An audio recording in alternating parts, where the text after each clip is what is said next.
Hello बच्चों, कैसे हैं आप लोग? ठीक होंगे?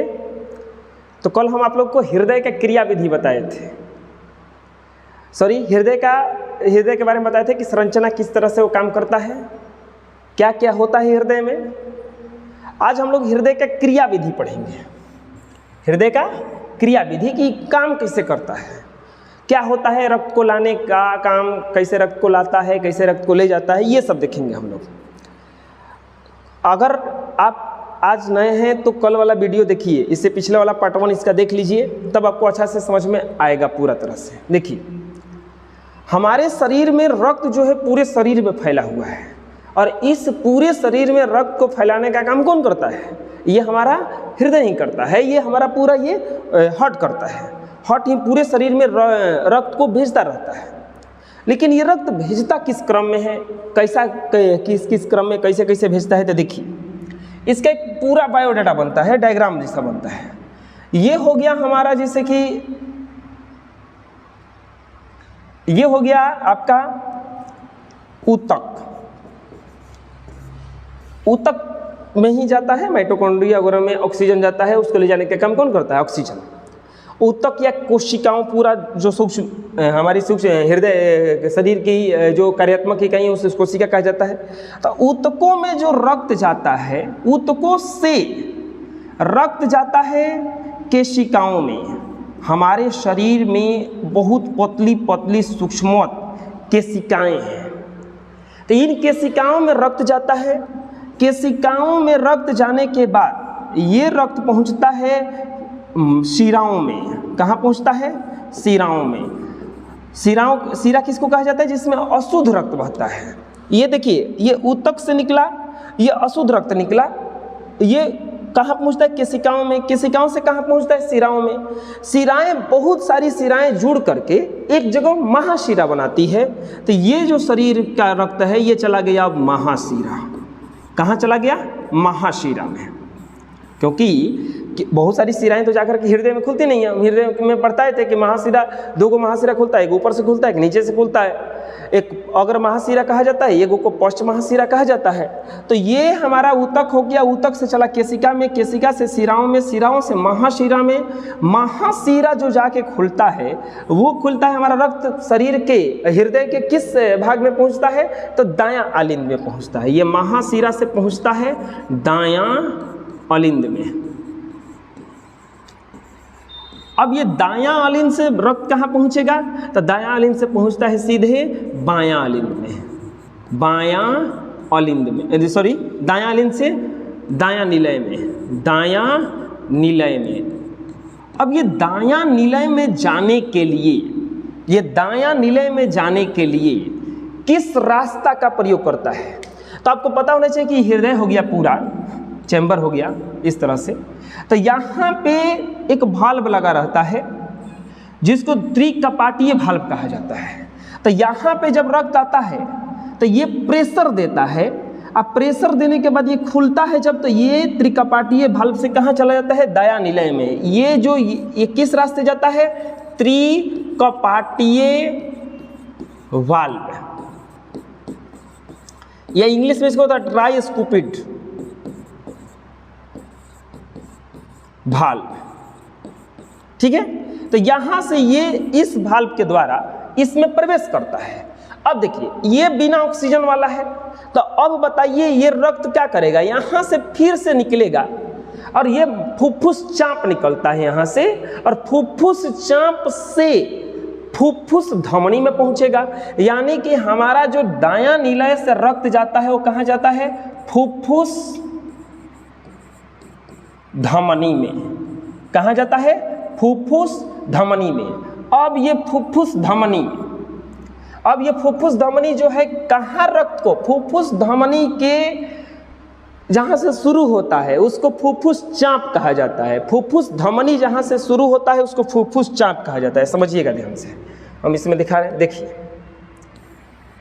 ये हो गया, यहाँ से जो शुरू हुआ ये फुफ्फुस धमनी जो है, तो ये फुफ्फुस चांप कहा जाता है। ये सब ये आगे चल करके धमनी कहलाता है, फुफ्फुस धमनी। तो यहाँ पे एक भाल्व लगा रहता है जिसको कहा जाता है 3 अर्धचंद्राकार भाल्व। सेमी लूनर वाल्व कहा जाता है इसको। यहाँ पे ये काम क्या करते हैं कि इधर से इधर तो भेज देते हैं लेकिन वापस नहीं आने देते हैं। तो यानी कि हमारा ये चला गया रक्त कहाँ है, अब फुफ्फुस धमनी में। ये फुफ्फुस धमनी कहाँ लेकर रक्त को जाएगा, फेफड़ा में। ये फुफ्फुस धमनी कहाँ लेकर जाएगा, अब फेफड़ा में। फेफड़ा में क्यों लेकर जाएगा, क्योंकि ऑक्सीजन वहीं पे है। तो ये जो रक्त जा रहा है ये O2 के बिना है, ये बिना O2 वाला है। ठीक है, ये प्रोसेस समझ में आ गया।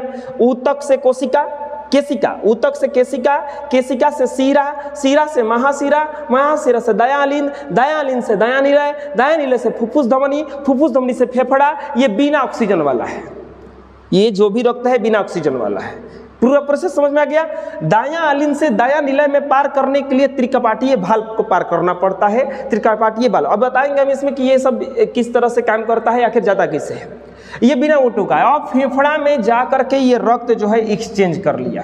अब ये रक्त जो है O2 ले लिया, तो फिर से बढ़ेगा, ये फिर से बढ़ेगा। अब जो आएगा ये कहलाएगा फुफ्फुस,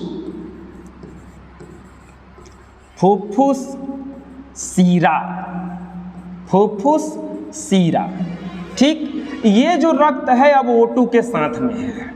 ये जो रक्त है किसके साथ में है, O2 के साथ में है। इसमें O2 मिला हुआ है। ठीक है, इसमें O2 जो है मिला हुआ है।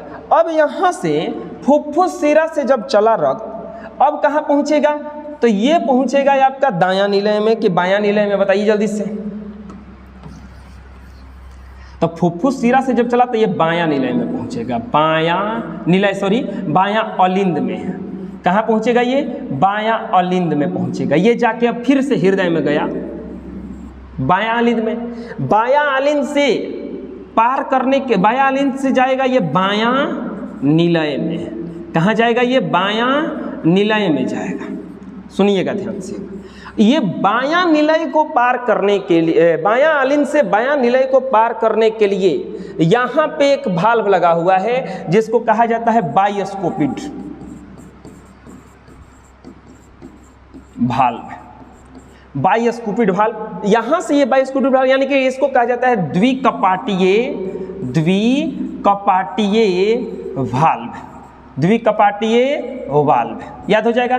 ये बिना द्विकपाटीय वाल्व को पार किए हुए नहीं जाता। ये ही सब इसको बांट के रखता है।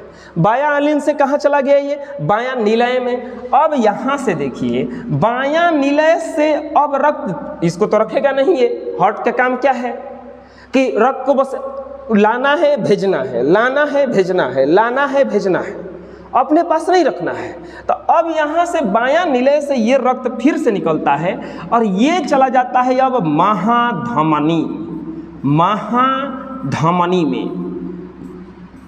कहाँ जाता है ये, महाधमनी में। महाधमनी जहाँ से शुरू होता है, महाधमनी जहाँ से शुरू होता है, सुनिएगा अब यहाँ से, यहाँ पर देखिए, यहाँ पे त्रिकपाटीय भाल्व और यहाँ पे पाया जाता है अर्ध चंद्राकार वाल्व। 3 गो सेमी लूनर वाल्व यहाँ पे पाया जाता है। और ठीक महाधमनी पर भी सेमी लूनर वाल्व पाया जाता है। यहाँ भी अर्ध चंद्राकार वाल्व पाया जाता है। ये क्या करते हैं वाल्व, ये बायां निलय से महाधमनी में भेजने के बाद रक्त को वापस नहीं आने देते हैं। ये नहीं कि निलय ठेल के भेजा फिर उधर से डगर के नीचे, अरे भैया तोरा ऊपर जाना है, तोरा शरीर में जाना है, दोबारा वापस नहीं आना है, जाओ जाओ ये कहते रहता है। अगर आना है तो दूसरा रास्ता से घूम के आना है। तो ये सब भाल्व लगा हुआ है उसमें। तो ये हो गया यहाँ से। अब महाधमनी से जो हमारा रक्त है ये पहुँचता है धमनियों में। कहाँ पहुँचता है, धमनियों में। क्योंकि महाधमनी अकेले तो नहीं जा सकता है, तो ये बहुत सारे धमनियों में बंट जाता है। तो अब हमारा कहाँ चला गया रक्त, धमनियों में। और धमनी से फिर रक्त जो चला गया ये चला जाता है केशिकाओं में। कहाँ चला जाता है, केशिकाओं में। और केशिकाओं से फिर रक्त कहाँ जाता है, ऊतक में। ये देखिए पूरा एक हम लोगों का संरचना बना हुआ है रक्त के प्रवाह का। ये क्या है, रक्त के प्रवाह का ये पूरा संरचना है बॉडी का। ब्लड सर्कुलेशन इसी तरह से चलता रहता है।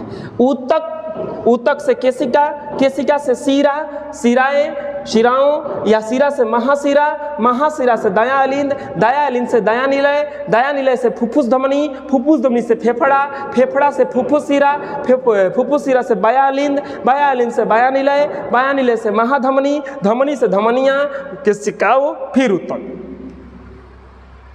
ये सब जो रक्त है ऑक्सीजन वाला है, O2 के साथ में है। ये सब जितना भी रक्त है विदाउट O2 का है। क्लियर हो गया? ये क्रिया है पूरा चलता रहता है। अब बताइए कि यहां से जो रक्त गया, यहीं से एक समझ में आएगा आपको दोहरा परिसंचरण क्या है। दोहरा परिसंचरण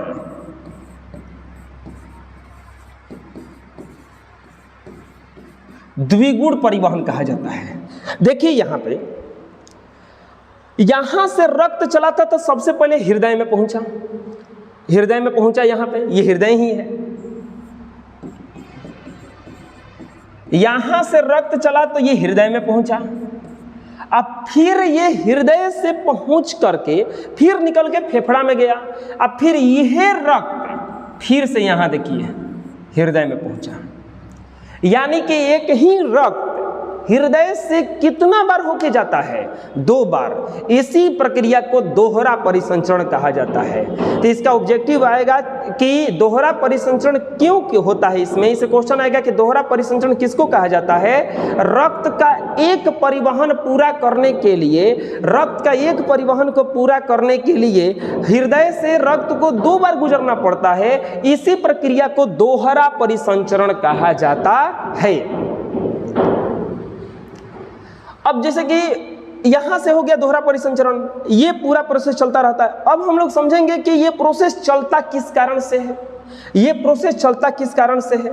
तो देखिए हमारा हृदय, हृदय स्पंदन या पंपिंग, ये पूरा प्रोसेस चलता है स्पंदन, धक धक धक धक धक धक जो चलता रहता है उसके कारण। हृदय जो हमारा धक धक धक धक चलता रहता है, इसके कारण ये क्रिया होता है। तो अब देखिए ये कारण होता क्यों है, स्पंदन क्यों होता है, हमारा हृदय पंप क्यों करता है? तो हमारे हृदय में संकुचन होता है और अनुशीतलन होता है। हमारे हृदय में संकुचन चलता रहता है और अनुशीतलन चलता रहता है। यानी कि इसको सिस्टोल कहा जाता है और इसको डायस्टोल कहा जाता है। संकुचन का मतलब होता है सिकुड़न, संकुचन का मतलब क्या होता है? सिकुड़ना। और इसका मतलब होता है विश्रामावस्था में, यानी कि प्रारंभिक अवस्था में, नॉर्मल अवस्था में आ जाना, सामान्य अवस्था में आ जाना, सामान्य अवस्था में वापस आना। तो अब सुनिएगा ध्यान से, इसका मतलब होता है सिकुड़ना, इसका मतलब होता है सामान्य अवस्था में वापस आना। तो ये हो गया आपका संकुचन और शीतलन। ये हमारे हृदय में हमेशा संकुचन और अनुशीतलन चलता रहता है। हमारा हृदय बार बार सिकुड़ता फैलता, सिकुड़ता फैलता, सिकुड़ता फैलता रहता है। सिकुड़ने फैलने के कारण ही ये क्रिया चलता रहता है। अब हमारे हृदय में, हार्ट में जो होता है कई गो चैम्बर पाया जाता है? 4 गो चैम्बर पाया जाता है। तो सवाल क्या आता है कि चारों चैम्बर एक ही साथ सिकुड़ जाता है और चारों चैम्बर एक ही साथ फैल जाता है? नहीं। जो हमारा आलिंद है ये एक बार में सिकुड़ता है तो ये फैलता है, और जब ये सिकुड़ता है तो ये फैलता है। आलिंद एक बार सिकुड़ता है, दोनों आलिंद ये एक के साथ सिकुड़ता है और ये दोनों एक ही साथ सिकुड़ता है, ये दोनों एक ही साथ सिकुड़ता है। तो एक सिकुड़न और एक अनुशीतलन, अनुशीतलन को अगर जोड़ देंगे तो एक धड़कन बनता है। जो हमारा शरीर एक बार धड़कता है वो एक अनुशीतलन और एक धड़कन के कारण धड़कता है। यानी कि जब ये सिकुड़ेगा तो ये फैलेगा, ये फैलेगा तो ये सिकुड़ेगा, तो इस तरह से एक धड़कन बनता है। अब होता क्या है देखिए, सबसे पहले हमारे पूरे शरीर का रक्त महाशिरा से होकर के हमारे हृदय के बाएं दाएं अलिंद में पहुंचता है। जब दाएं अलिंद में पहुंचेगा तो दाएं अलिंद में होता है सिकुड़न। दाएं अलिंद में क्या होगा? सिकुड़न, सिकुड़ेगा। तो जब सिकुड़ेगा तो रक्त को एक धक्का लगता है, और जब रक्त को धक्का लगता है तो त्रिकपाटीय जो भाल्व है वो खुल जाता है। त्रिकपाटीय भाल्व क्या होगा? खुल जाएगा। अब वो खुलेगा तो रक्त कहाँ चला जाएगा? दाएं निलय में। रक्त दाएं निलय में चला गया। अब शुरू होता है दाएं निलय में जब संकुचन होता है तब अर्धचंद्राकार भाल्व खुलता है और वो रक्त फुफ्फुस चाप के माध्यम से फुफ्फुस धमनी में जाता है। फुफ्फुस चाप के माध्यम से फुफ्फुस धमनी में जाता है। फुफ्फुस धमनी से वो कहाँ चला जाता है? फेफड़े में। अब फेफड़े से शुद्ध होकर के फिर उसे वापस आता है फुफ्फुस शिरा द्वारा निलय बाएं अलिंद में। बाएं अलिंद में आ गया। बाएं अलिंद में जब दबाव पड़ता है, सिकुड़न होता है, तो द्विकपाटीय भाल्व खुलता है और वो रक्त चला जाता है कहाँ पर? बाएं निलय में। अब बाएं निलय में जब दबाव पड़ता है तो वो फिर अर्धचंद्राकार भाल्व खुलता है जो महाधमनी के मुंह पर होता है और वो रक्त चला जाता है महाधमनी में। महाधमनी से पूरे शरीर में वो क्या करता है? बंट जाता है। महाधमनी से पूरा रक्त जो है कितने पूरे शरीर में क्या हो जाता है? बंट जाता है। आया प्रोसेस समझ में? क्या कह रहे हैं हम? देखिए,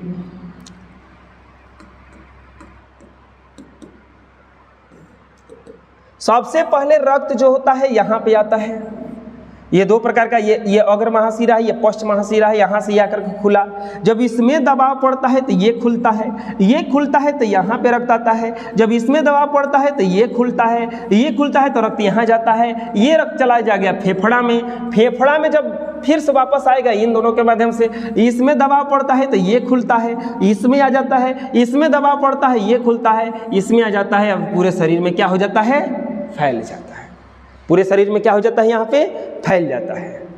तो ये प्रोसेस पूरा चलता रहता है रक्त का पूरे परिसंचरण में। तो ठीक है, इस वीडियो में इतना ही। इसके अगले वीडियो में इसके आगे का पार्ट बताएंगे। धन्यवाद।